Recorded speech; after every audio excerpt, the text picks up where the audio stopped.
సమీర్, భార్గవి ఇద్దరూ police station బయట నిలబడి ఉన్నారు. అంబులెన్స్ వచ్చింది. దుర్జన కుమార్ను పోస్ట్ మార్టం కోసం తీసుకువెళ్లారు. పోస్ట్ మార్టంలో ఏం తెలుస్తుంది?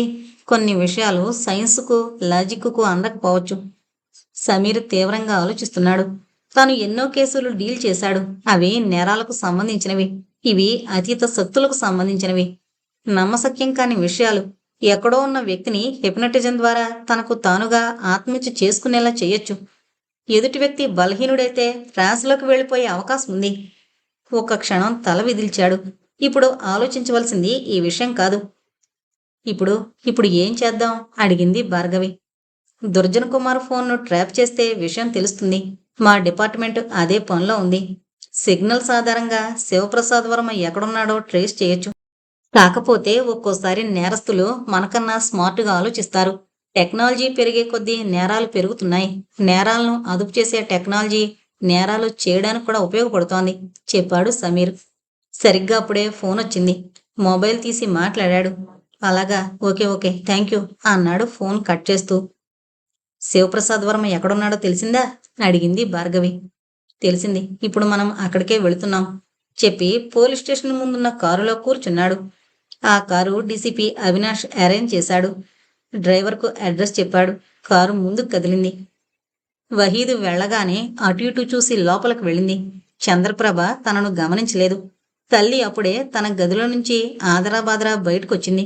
వస్తూనే చంద్రలేఖతో అంది, మనం వెంటనే ఇక్కడి నుంచి బయలుదేరాలి. మనం నాన్నగారి దగ్గరికి వెళ్ళిపోదాం అంది. చంద్రలేఖ ఉలికిపాటుతో ఎక్కడికి అంది. తెలీదు, నాన్న స్టేషన్ దగ్గరికి రమ్మన్నాడు.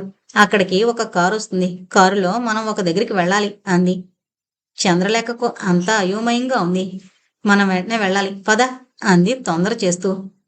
అది కాదు, ముందు నువ్వు స్థిమితపడు చెప్పింది చంద్రలేఖ. అసలు తల్లికి ఈ విషయం ఎవరు చెప్పారో అర్థం కాలేదు. నీకు ఈ విషయం ఎవరు చెప్పారు? అడిగింది తల్లివైపు చూసి. మీ నాన్న ఫోన్లో చెప్పారు అంది తల్లి. ఫోన్ నీకెక్కడిది? అనుమానంగా అడిగింది చంద్రలేఖ. నాన్న మొన్నిచ్చారు. ఏది ఆ ఫోన్ ఒకసారి ఇవ్వు అంది చంద్రలేఖ. కమోడ్లో వేసి ఫ్లష్ నొక్క అంది. చంద్రలేఖకు పిచ్చెక్కిపోతుంది. ముందు వెళదాం పదా, ఆలస్యమైతే నాన్న ఆత్మ మనకు కనిపించదు చెప్పింది తల్లి. చనిపోయిన వ్యక్తి తిరిగి బ్రతికొస్తాడని శవాన్ని దాచిన వార్తలు గుర్తొచ్చాయి చంద్రలేఖకు. నమ్మకం, మూఢనమ్మకం, వీటి మధ్య తేడాను విశ్లేషించే ప్రయత్నం చేస్తోంది. నువ్వొస్తావా, నేను అక్కయ్య వెళ్ళిపోవాలా అడిగింది తల్లి. చంద్రలేఖకు ఆలోచించుకునే వ్యవధి లేదు. కట్టుబట్టలతో బయలుదేరింది. వెళ్లే ముందు స్మార్ట్ ఫోన్లో GPS location route map on చేసింది. సమీర్కు షేర్ చేసింది. సరిగ్గా అరగంటలో స్టేషన్ దగ్గరికి ఒక నలుపు రంగు అంబాసిడర్ కార్ వచ్చింది. అందులో డ్రైవర్ తప్ప మరెవరూ లేరు. డ్రైవర్ ఫోన్ను చంద్రకళకిచ్చాడు. ఫోన్లో భర్త గొంతు వినిపిస్తోంది. అతను ఏం చెబుతోంది అర్థం కావడం లేదు చంద్రలేఖకు. తల్లి అలాగే అలాగే అన్నది వినిపిస్తోంది. చంద్రప్రభ పిచ్చి చూపులు చూస్తోంది, దిక్కులు చూస్తోంది. డ్రైవర్ చంద్రకళ చేతిలో ఉన్న ఫోన్ లాక్కున్నాడు. ముగ్గురు కారులో కూర్చోగానే కారు కదిలింది. అన్నిటికీ సిద్ధపడే వచ్చింది చంద్రలేఖ. ఆమెకు సమీర్ మీద నమ్మకం ఉంది. కారు వెళుతోంది. భార్గవి సమీర్ వంక చూసడిగింది. శివప్రసాద్ వర్మ ఎక్కడున్నాడో ఖచ్చితంగా తెలిసినట్టే కదా? శివప్రసాద్ వర్మ ఎక్కడున్నాడో చెప్పాడు సమీర్. అక్కడా, పెద్ద కోటీశ్వరుడు అలాంటి హోటల్లో. స్టార్ హోటల్లో ఉండే తాహతు లేక కాదు. స్టార్ హోటల్ అయితే తన ఐడెంటిటీ బయటపడుతుందన్న భయం. అందరి దృష్టి పడుతుంది. ఇలాంటి చిన్న హోటల్స్ అయితే ఎవరూ పట్టించుకోరు. తమ పని తాము చేసుకోవచ్చు చెప్పాడు సమీర్. క్రిమినల్ మైండ్ కదూ అంది భార్గవి. అతను క్రిమినల్ కాబట్టే కదా మనం అతడిని వెతుక్కుంటూ వెళుతున్నాం నవ్వన్నాడు సమీర్. నిజమే, కానీ మరి అంత క్రిమినల్ మైండా? డబ్బు కోసం స్వంత చెల్లెలి కుటుంబాన్ని, కన్నవాళ్లనే నిర్దాక్షిణ్యంగా చంపుతున్నారు. డబ్బు కన్నా అతి శక్తివంతమైంది మరొకటి లేదని కొందరి నమ్మకం. అందుకే ఎంత డబ్బున్నా ఇంకా డబ్బు కోసం వెంపర్లాడుతూనే ఉంటారు. విషాదకరమైన విషయం ఏంటంటే 10 తరాలకు సరిపడే డబ్బున్నా ఇంకా డబ్బు కోసం పరిగెడుతూనే ఉంటారు. కదిలే కాలాన్ని, కరిగిపోయే విలువైన జీవితాన్ని పట్టించుకోకుండా చెప్పాడు సమీర్. అలాగే సమీర్ వంకే చూస్తోంది భార్గవి. ఎంత చక్కగా విశ్లేషించాడు. ఎప్పుడూ సీరియస్గా ఉండే సమీర్ ఎంత లోతుగా ఆలోచిస్తాడని అనుకోలేదు. అన్నింటికన్నా ఆమెకు సమీర్లో నచ్చింది. పక్కన అందమైన అమ్మాయి అందుబాటులో ఉన్న చాలా డీసెంట్గా ఉండడం. అతనితో ఒంటరిగా ఎక్కడికైనా వెళ్ళొచ్చు అనేంత భరోసా ఇస్తాడు. ముఖ్యంగా అతను పక్కనుంటే ప్రశాంతంగా సెక్యూర్డ్గా ఉంటుంది. నాకు తెలిసి మనం వెళ్ళేసరికి అతను ఉండకపోవచ్చు అన్నాడు సమీర్. అదేంటి? అదంతే. ఎందుకంటే మనకన్నా అతను ఇంకా అడ్వాన్స్లో ఉన్నాడు. ఎప్పుడైతే దుర్జన్ కుమార్ చనిపోయాడో అప్పుడే అతను అలర్ట్ అయ్యాడు. భార్గవి కళ్ళు మూసుకుంది. ఒక్కసారిగా ఏదో మగతగా అనిపించింది. కళ్ళు బలవంతంగా తెరిచి చూసి భయంతో బీసుకుపోయింది. తమ కారుకు ఎదురుగా ఒక వృద్ధుడొస్తున్నాడు. పొడవాటి తెల్లటి గెడ్డం, తీక్షణమైన చూపులు. రోడ్డుకు అడ్డంగా. కారాపండి! గట్టిగా అరిచింది భార్గవి. ఆమె మాటలతో సడన్ గా కారు ఆపాడు. కీచుమని శబ్దం చేస్తూ కారు ఆగింది. కారు ఎక్కువ స్పీడ్లో వెళ్లడం లేదు, లేకపోతే పల్టీలు కొట్టేది. ఏమైంది? కంగారుగా అడిగాడు సమీర్, భార్గవి భుజాలు పట్టి కుదుపుతూ.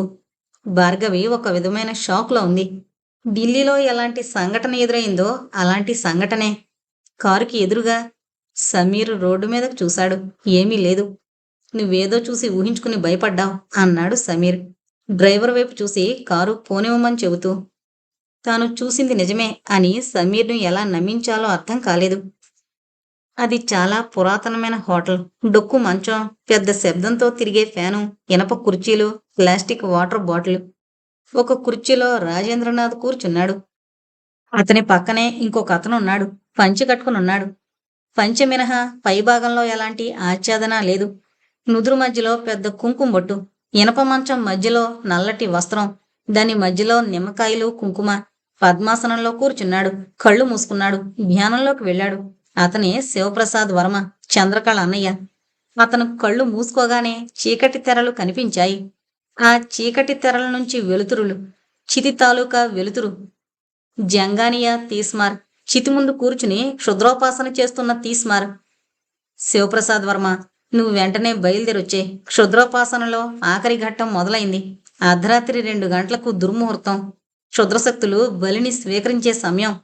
చంద్రకళ ఆత్మార్పణతో క్షుద్రశక్తులు నిధిని నీకు స్వంతం చేస్తాయి. నువ్వు బయలుదేరిరా. అతని గొంతులో ఆజ్ఞ వినిపిస్తోంది.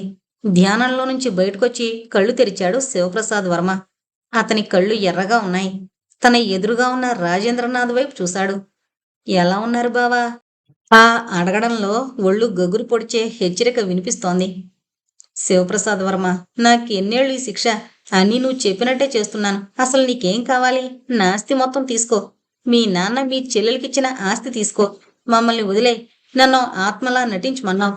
నా భార్య బిడ్డలను పిచ్చివాళ్లుగా ముద్ర వేయించావు. అయినా వాళ్ళు ప్రాణాలతో ఉంటే చాలనుకున్నాను. అందుకే ఈ విషయాన్ని ఎవరికీ చెప్పలేదు. ఇప్పటికైనా నన్ను నా కుటుంబాన్ని వదిలే. నీకు కనిపించినంత దూరం వెళ్ళిపోతాం అన్నాడు రాజేంద్రనాథ్. ఎక్కడికి వెళతావు పిచ్చి అమాయకపు బావా? నీ ఆస్తి, నా తండ్రి నా చెల్లెలకిచ్చిన ఆస్తి మొత్తం కలిపితే నిధిలో ఉన్న ఒక వజ్రం విలువ చెయ్యవు. నిధిలో ఉన్నది సంపద కాదే, కొన్ని శక్తులు. 8888 నిక్షిప్తపరిచిన తాళపత్ర గ్రంథాలున్నాయి. సరే బావా, నీకు నీ కుటుంబానికి విముక్తి కలిగిస్తాను. నాతో పాటు నీ కుటుంబాన్ని చూడ్డానికొచ్చేయ్ అంటూ టేబుల్ మీదున్న మొబైల్ తీసి ఎవరికో ఫోన్ చేశాడు.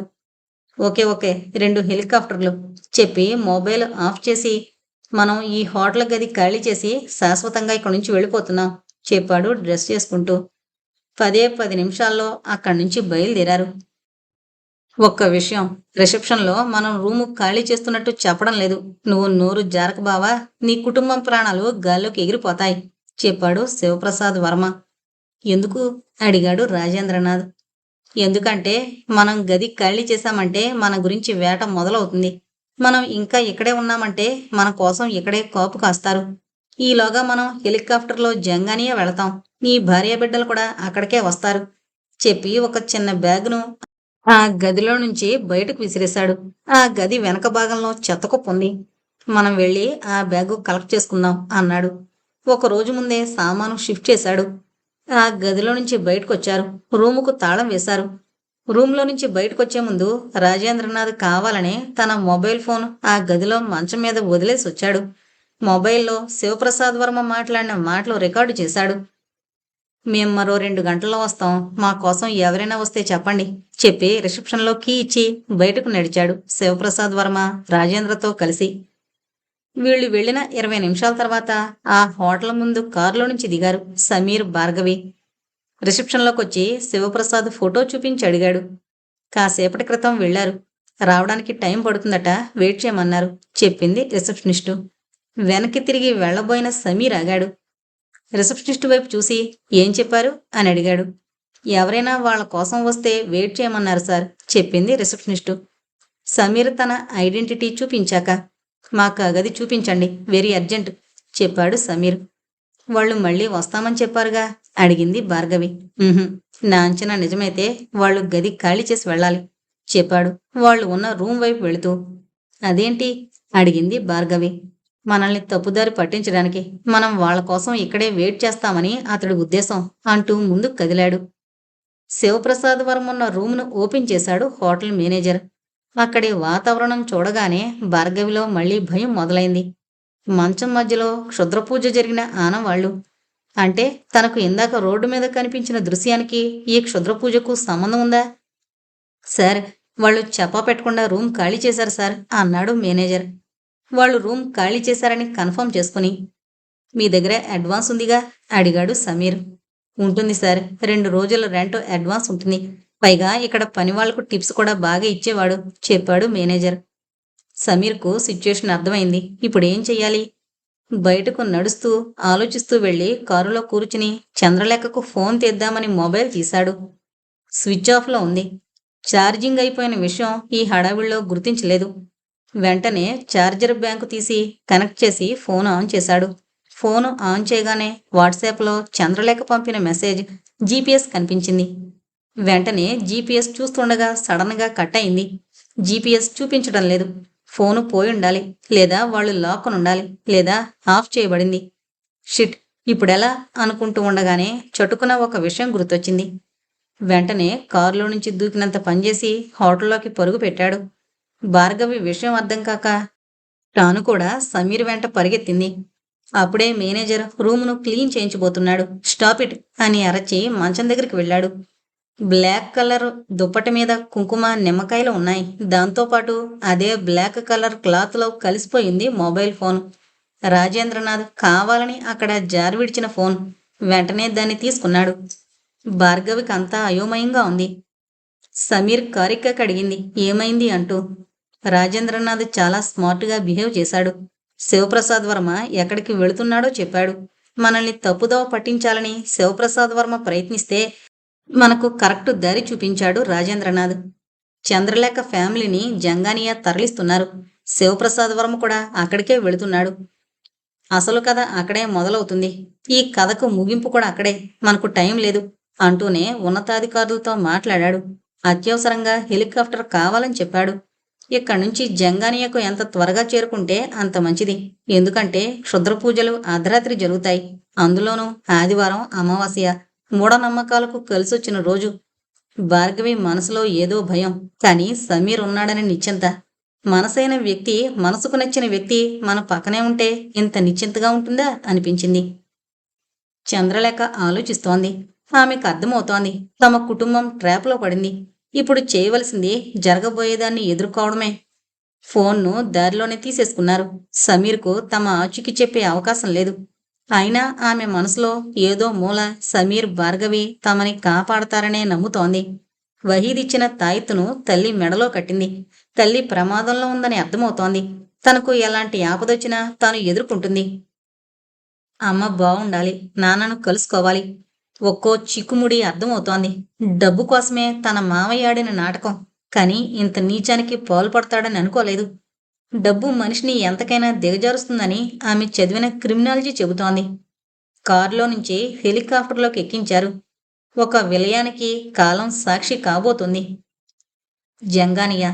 ప్రకృతి కన్నెర చేస్తే నల్లబడ్డ క్షేత్రం. ప్రేతాత్మలు మేఘాలను ఆవహించినట్టు. ఈదురుగాలి గబిలాలతో కలిసి గాలిలోకి ఎగిరినట్టు. చితిమంటలు మృత్యువును ఆవహిస్తున్నట్టు. ఎటు చూసినా సమాధులు.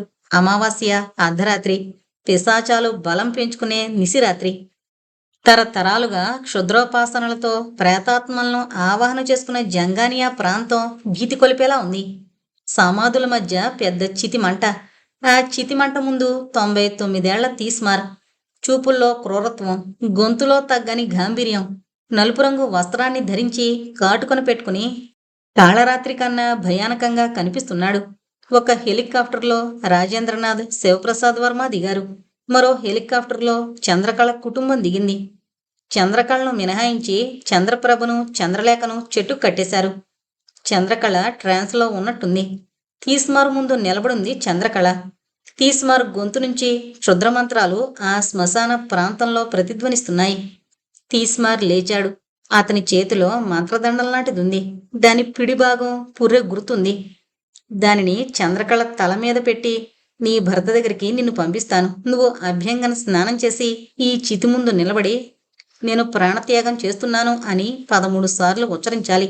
అప్పుడు నీ భర్త నీ దగ్గరికి వస్తాడు. సరేనా? ఆమె కళ్ళలోకి సూటిగా చూస్తూ అన్నాడు. సరే అన్నట్టు తలూపింది. దూరంగా ఇది చూస్తున్న రాజేంద్రనాథ్ తల్లడిల్లిపోయాడు.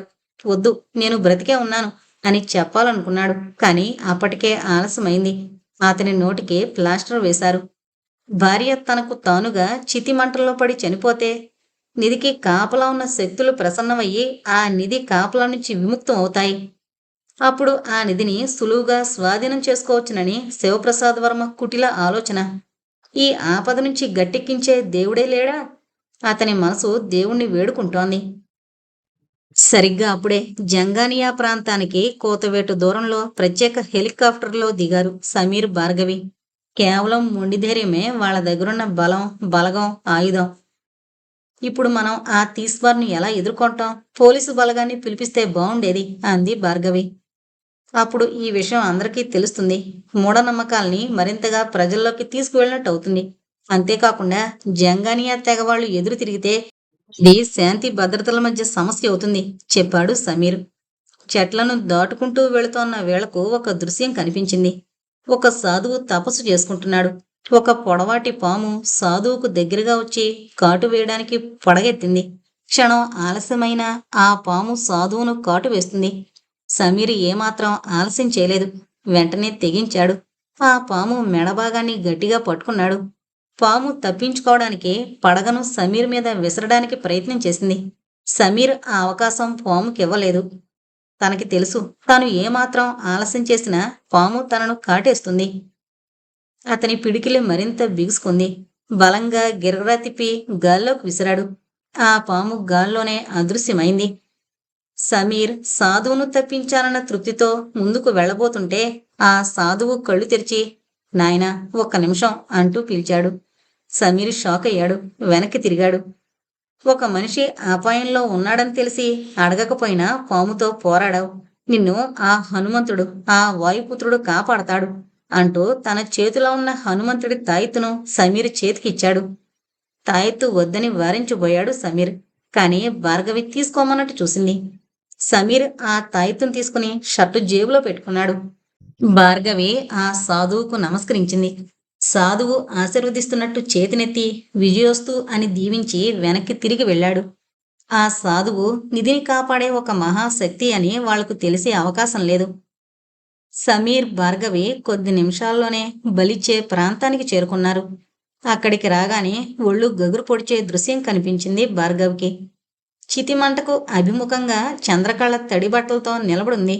ఆమెకెదురుగా తీస్మార్. మొదటిసారి ప్రత్యక్షంగా చూసింది. తనను కలల్లో, ఊహల్లో, భ్రమల్లో భయపెట్టిన క్షుద్ర మాంత్రికుడు. తీస్మార్ మంత్రోచ్చారణ ప్రారంభించాడు. ఇక్కడ ఆ మంత్రాలకు ఆ ప్రాంతం కంపిస్తూ ప్రతిధ్వనిస్తోంది. చంద్రలేఖ ఒకవైపు, రాజేంద్రనాథ్ మరోవైపు నిస్సహాయంగా చూస్తున్నారు. తీస్మార్ చంద్రకళ వైపు తీక్షణంగా చూస్తూ, ఈ చితిమంటల వైపు చూస్తూ చెప్పు, నీకు నువ్వే ఆత్మార్పణం చేసుకుంటున్నానని హెచ్చరించాడు. ఆమె ట్రాన్స్లో ఉన్నట్టు గొంతు విప్పింది. అప్పుడు తగిలింది గొంతుకు కూతురు చంద్రలేఖ కట్టిన తాయెత్తు. ఉలిక్కిపడి నిద్రలేచాడు వహీద్. అర్ధరాత్రి కావడానికి కొద్ది క్షణాల వ్యవధి మాత్రమే ఉంది. తనకు ఎందుకు సడన్గా మెలకు వచ్చింది? అతనికి చంద్రలేఖ కుటుంబం గుర్తుకొచ్చింది. ఎదురుగా ఉన్న అల్లా ఫోటో వైపు చూశాడు. కిటికీల్లో నుంచి చూస్తుంటే మసీదు కనిపిస్తోంది. ఏ అల్లా, ఆ కుటుంబాన్ని నువ్వే కాపాడు. సైతాన్ బారి నుంచి నువ్వే కాపాడాలి. మోకాళ్ళ మీద కూర్చుని అల్లాని ప్రార్థించాడు. తాయితు ఎప్పుడైతే కంఠానికి తాకిందో చంద్రకళ స్వరంలో మార్పు వచ్చింది. నేను చావను, నేను ఆత్మార్పణ చేసుకోను అంది. తీస్మార్ విస్మయంగా, కోపంగా చూశాడు. చంద్రకళ గొంతులో నుంచి వచ్చే మాటలు వేరు, బయటకు వినిపించే మాటలు వేరు. అదంతా ఆ తాయెత్తు ప్రభావం అని అర్థమైంది.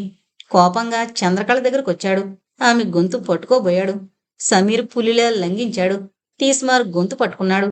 ఊహించని ఈ పరిణామానికి తీస్మార్ కోపంతో రెచ్చిపోయాడు. సమీర్ గుండెల మీద చేయి వేశాడు. సమీర్ జేబులో ఉన్న ఆంజనేయుడి తాయెత్తు తీస్మార్ చేతికి తగిలింది. పెద్ద సుడిగాలి. ఒక్కసారిగా సుడిగాలి తీస్మార్ని గాల్లోకి లేపి దూరంగా విసిరేసింది. అప్పటికాని సమీర్కు ఆ తాయెత్తు గొప్పతనం అర్థం కాలేదు. తీస్మార్ మరింత కోపోద్రిక్తుడయ్యాడు. తన మంత్రదండాన్ని చేతిలోకి తీసుకోబోయాడు. సరిగ్గా అప్పుడే ఓ పాము గాల్లో నుంచి ఎగురొచ్చి ఆ మంత్రదండాన్ని నోట కరుచుకుని చేతిలోకి విసిరేసింది. ఆ పామును గుర్తుపట్టాడు సమీర్. అలానే చూస్తుండిపోయాడు. అది అంతకుముందు గాలిలోకి అదృశ్యమైన సర్పం. ఎప్పుడైతే తీస్మార్ చేతిలో క్షుద్రశక్తులతో కూడిన మంత్రదండం చేతిలో పడి కాలిపోయిందో తీస్మార్ గొంతులో నుంచి రక్తం భళ్ళున బయటకొచ్చింది. ఒక్కసారిగా అక్కడి వాతావరణం మారిపోయింది. విచిత్రమైన కేకలు, భయంతో వెలువడే ఆర్తనాదాలు, గబ్బిలాల గుంపు ఆకాశంలోకి ఎగిరి మాయమైపోయింది. ఎన్నో క్షుద్ర ప్రయోగాలు చేసి క్షుద్రోపాసకుడిగా 99 బ్రతికిన తీస్మార్ ఒక్క క్షణంలో దిక్కులేని చావు చచ్చాడు. పెద్దగా గాలి వీచింది. చితిలో ఓ కాలుతున్న కట్టె పైకి ఎగిరింది. సరాసరి శివప్రసాద్ వర్మ నెత్తిన పడింది. కన్ను మూసి తెరిచేలోగా శివప్రసాద్ వర్మ మంటల్లో తగలబడిపోయాడు. అత్యాశతో నిధిని స్వంతం చేసుకోవాలని రక్తం పంచుకు పుట్టిన చెల్లెల్ని బలివ్వబోయి తను చచ్చిపోయాడు. నిధికి, నిధి మీదున్న ఆశకు, స్వార్థానికి, నీచత్వానికి, క్రూరత్వానికి తగిన ప్రతిఫలం అనుభవించాడు. ఉపసంహారం. చంద్రప్రభను, చంద్రకళను హాస్పిటల్లో జాయిన్ చేశారు. భర్త బ్రతికున్నాడన్న నిజం తెలియడంతో చంద్రకళ త్వరలోనే కోలుకుంది. చంద్రప్రభ కొద్ది కొద్దిగా రికవరీ అవుతోంది. డార్క్ అవెన్యూను వృద్ధాశ్రమంగా మార్చి వృద్ధులకు వెలుగివ్వాలని నిర్ణయించుకున్నాడు రాజేంద్రనాథ్. డార్క్ అవెన్యూని కూలగొట్టారు. ఆ స్థానంలో వృద్ధాశ్రమం రూపుదిద్దుకుంటోంది. భార్గవి సమీర్ను పెళ్లి చేసుకుంది. చంద్రలేఖ తన కుటుంబంతో యుఎస్ వెళ్ళిపోయింది. పావని వృద్ధాశ్రమం బాధ్యతలు స్వీకరించింది. ఇది జరిగిన కొన్ని నెలల తర్వాత జంగానియాకొచ్చాడు ఒక వ్యక్తి. తీస్మార్ మునిమనవడు కోస్మార్ను కలవడానికి, నిధిని స్వంతం చేసుకోవడానికి. కోస్మార్ను కలవడానికి వచ్చిన వ్యక్తి పేరు విశ్వప్రసాద్ వర్మ, సన్ ఆఫ్ శివప్రసాద్ వర్మ. ఇంతటితో డార్క్ అవెన్యూ అనే నవల కంప్లీట్ అయిందండి.